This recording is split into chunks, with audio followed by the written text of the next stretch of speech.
Well, a couple of weeks ago, I righted a wrong and spoke about a Slipknot single that had been released. Well, now we have another one entitled The Devil in I, and we also have more information about the upcoming album from Slipknot. The album is going to be called Point Five: The Grey Years, which seems like a subtle but fitting tribute to their fallen bandmate, Paul Gray, from a couple of years ago.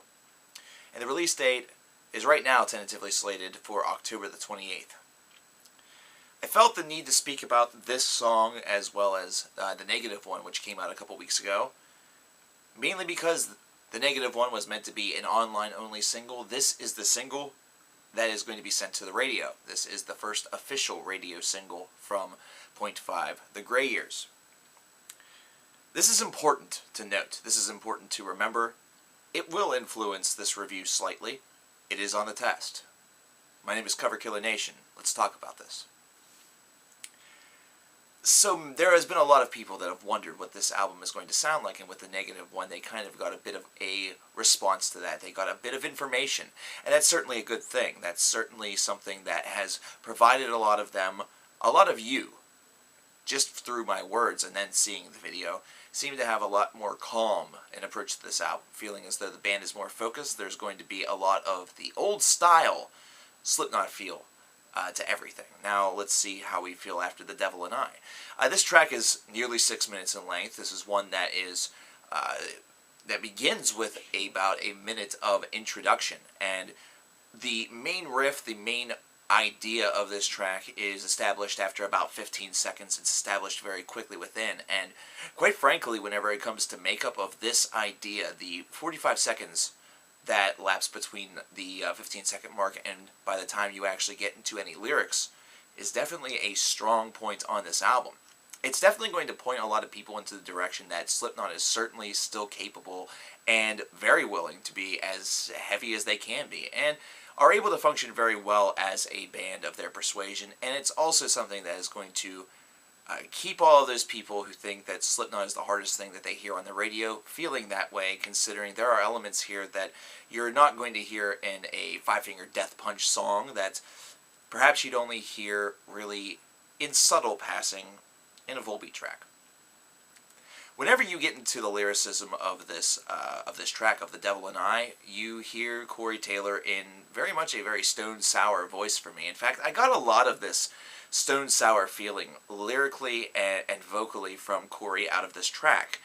And once again, I don't necessarily 100% feel that this is a necessary evil that was perpetuated because this is going to be the radio single. Slipknot has proven in the past that they do not need their clean singing, their Stone Sour voice out of Corey in order to really have a hit single on the radio, or to have one that at least moves some units. This is certainly something that's been proven ever since Wait and Bleed. Wait and Bleed, by no stretch of the imagination, all the way back in the day, whenever nu metal was still just in its infancy, was certainly not a track that really perpetuated the clean singing idea.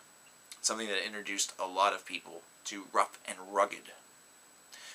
This track, however, follows a bit of a formula. This is one that is certainly a little more formulaic in nature than the negative one.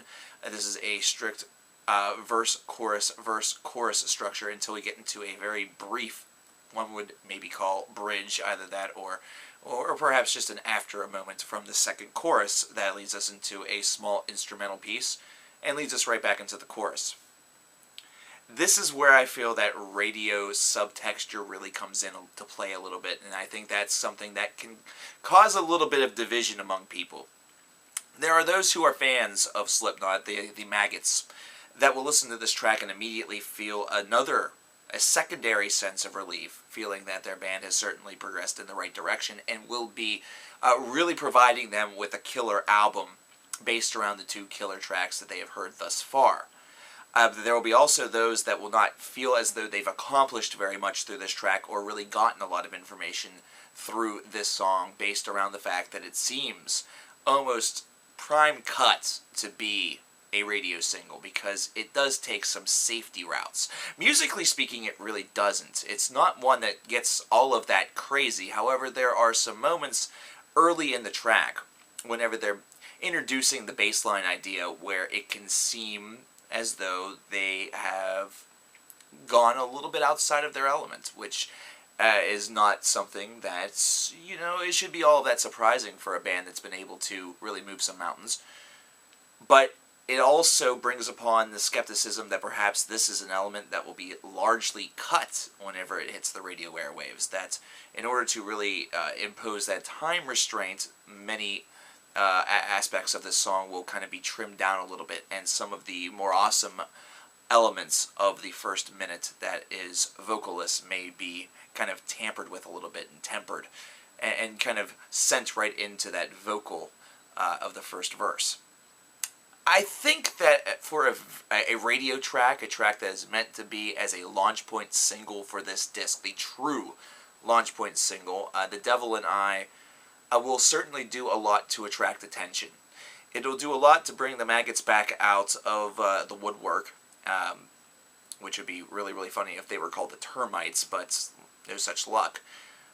And it will really do a lot to really survey how they feel about this upcoming disc. Now, of course, they've obviously already heard the negative one and already have some perpetually good feelings, but considering this is more geared toward the radio, that's kind of where the gauge really, really happens.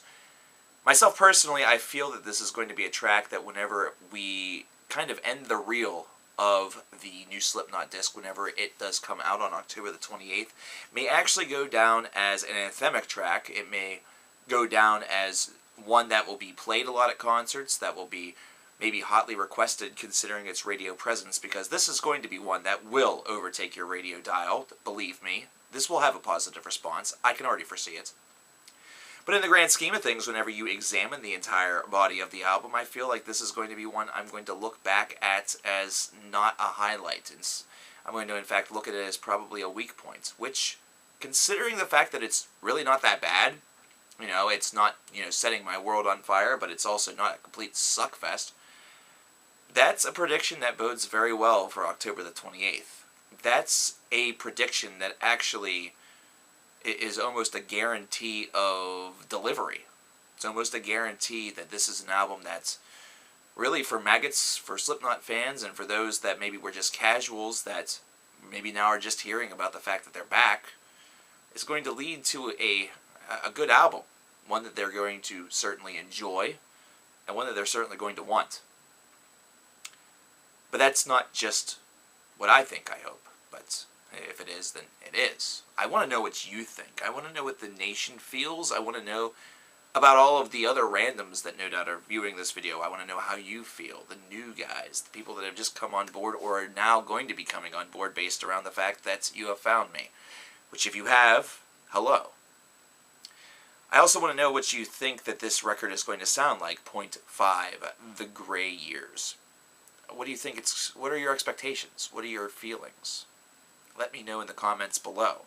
You will now see around me some recent work, including one video that was probably expected today, and that was for the new Opeth record entitled Pale Communion.